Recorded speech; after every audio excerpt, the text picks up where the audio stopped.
नए नए audio video सबसे पहले देखने के लिए हमारे चैनल को लाल बटन दबा के सब्सक्राइब करें और घंटी के निशान पर दबा के ऑल नोटिफिकेशन को जरूर दबाएं।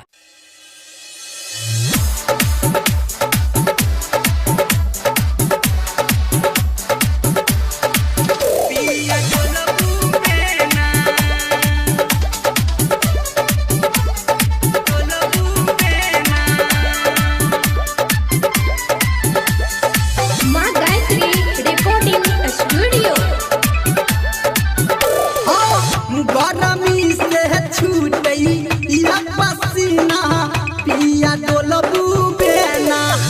गरमी से छूटई या पसीना सैया डोलबू बेना।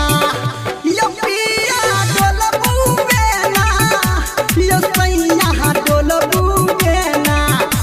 यो पिया डोलबू बेना, यो सैया होक दिया बेना। फूल देना राजा डोलबू बेना। गरमी से छूटई या पसीना पिया डोलबू बेना। गरमी से छूटई या पसीना सैया डोलबू बेना।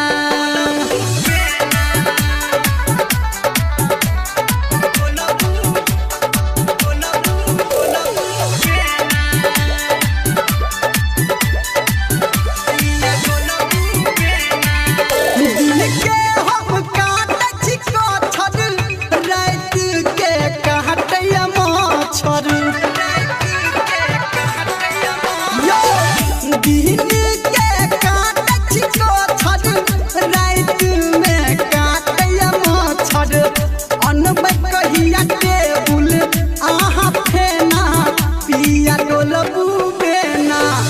गरमी से छूटई या पसीना सैया डोलबू बेना। गरमी से छूटई या पसीना पिया डोलबू बेना।